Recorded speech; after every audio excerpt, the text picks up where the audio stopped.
Mr. Speaker, barring declarations of war, impeachment is the most awesome power that Congress has. It shouldn't be a threat. It shouldn't be a political exercise. It's certainly not a pledge to be made on the campaign trail. This is the most serious business that we can engage in. No one should want to impeach a president. You can't take any pleasure in that. But after months of blocked investigations by agencies in this administration, it became clear that an impeachment inquiry was the only course of action to complete our necessary and important investigations. And let me explain why, because there's been some confusion and some controversy about this. Mr. Speaker, there are three irrefutable facts that have taken us to this point. Number one, President Biden lied directly to the American people. Number two, President Biden's family and their associates profited millions through shell companies. Number three, President Biden's federal agencies are stonewalling our legitimate congressional inquiry. And that's just the tip of the iceberg. There are so many scandals. There's so much corruption that's being uncovered. Every stone that we overturn leads to more and more corruption. And because of that, Mr. Speaker, a lot of the American people are simply getting lost in the barrage of evidence, in the barrage of allegations of corruption and the evidence itself. Let me go through just a couple of highlights here to bring everybody's attention to this, to help explain why we're doing what we're doing. In August 2019, President Biden said, quote, "I have never discussed with my son or my brother or anyone else anything having to do with their businesses, period." 2 months later, he said, quote, "I never discussed a single thing with my son about anything having to do with Ukraine. No one has indicated I have. We've always kept everything separate," unquote. He then doubled down on those claims during the debates, and both Jen Psaki and Karine Jean-Pierre have echoed that straight from the White House press briefing room. Make no mistake about this. Everyone now knows those were all bold-faced lies. While President Biden was vice president, we know now that he had dinner at least twice with his son Hunter and Russian and Kazakhstani oligarchs. He spoke on the phone many times with Hunter's associates, at least over 20 times, at least that many we know. He met with CEFC, that's a Chinese energy company, while Hunter was working on their behalf. Here's a text message from Hunter Biden alone that is justification for an inquiry. Quote, "Z, please have the director call me, not James or Tony or Jim. Have him call me tonight. I am sitting here with my father, and we would like to understand why the commitment made has not been fulfilled," unquote. A confidential human source known well to the FBI and relied upon often alleged that President Biden received a $5 million bribe for services rendered. The House Oversight Committee investigation has been going on for a while, and the investigation has yielded many important facts. The investigators have found, here's a couple of samples. Number one, they found that Hunter Biden flew on Air Force Two at least 15 times and engaged in activities which Devin Archer testified was to sell the brand and enrich the Biden family.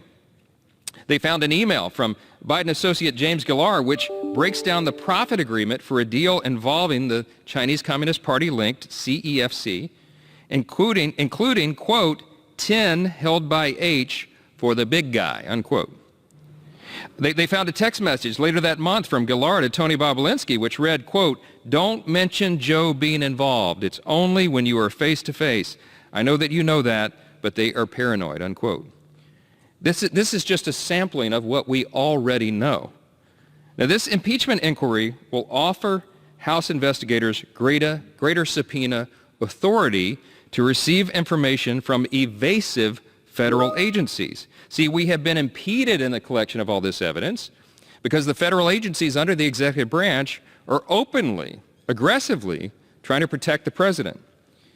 We're going to have advanced authority now and a larger platform to share this information with the American people. Mr. Speaker, remember how we arrived here.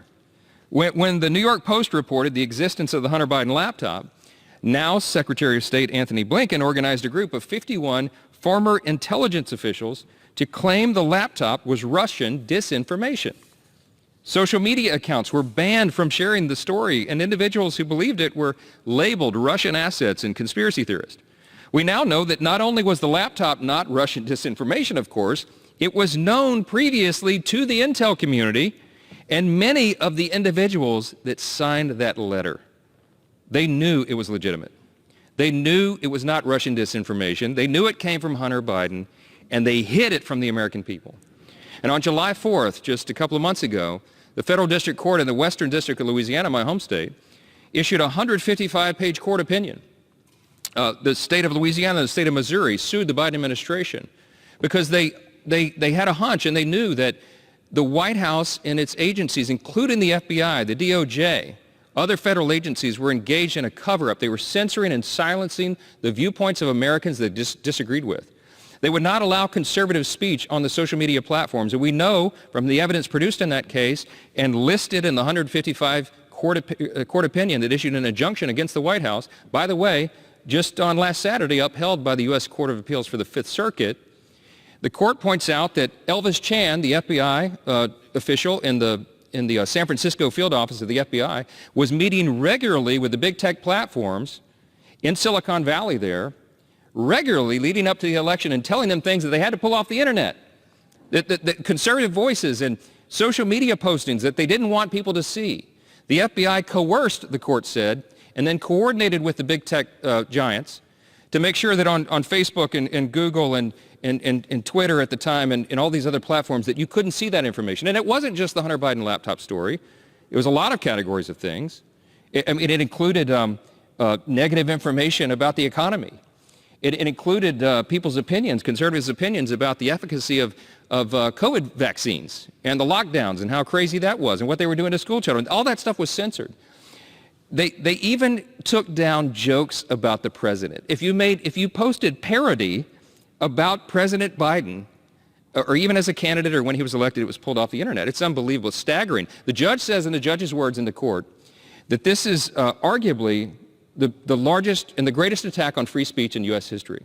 He called it Orwellian. He said it was dystopian. This is what we're facing. This is what this White House has been involved in. They did not want the American people to have the facts.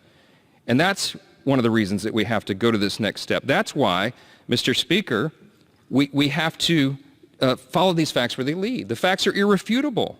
They have understandably set Washington ablaze, even though the American people weren't able to see it. The judge said millions of free speech protected postings were taken down from the internet, not seen. But it has set Washington ablaze. Why? Because we're bringing these facts to bear. We're laying them out for people to see. Our colleagues here, some of them don't want to see it. But as John Adams said, facts are stubborn things. And as expected, the D.C. and the National Press Corps have blindly accepted the White House's spin. And they're trying to convince the American people that our inquiry, even the impeachment inquiry, is illegitimate. Just 3 years after they carried the water for Adam Schiff and the Democrats on their crazy impeachment quest against Donald Trump. Here's a sampling of the headlines so far. Now remember, we just announced the impeachment inquiry step yesterday. Here it is so far from Time magazine. Biden inquiry may be weakest in history. Oh yeah. From CNN, the most predictable impeachment investigation in American history. From Reuters, McCarthy opens long-shot impeachment probe of Biden. From MSNBC, McCarthy's Biden impeachment inquiry is the Benghazi investigation on steroids. These headlines are going to increase. We know what's coming. We know that they're working against us, against the American people in this case, and for the White House. They're on their team. We get it. CNN is reporting this week that the White House is urging news executives to ramp up scrutiny of our investigation. In fact, now there's a memo going around they sent to all the big news agencies. As if weaponizing the federal agencies wasn't enough, President Biden is now publicly directing the free press to play defense for him. And you know what? They're willingly going along with it. Mr. Speaker, why? I'm just going to ask this question. It's a rhetorical one. Nobody can answer it here, of course, but we're trying to seek the answers to this. I think we know. Why?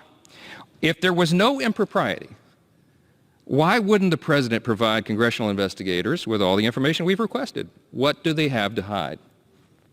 The president could make the short trip from 1600 Pennsylvania tomorrow. He could sit down with our committees. He could clear his name.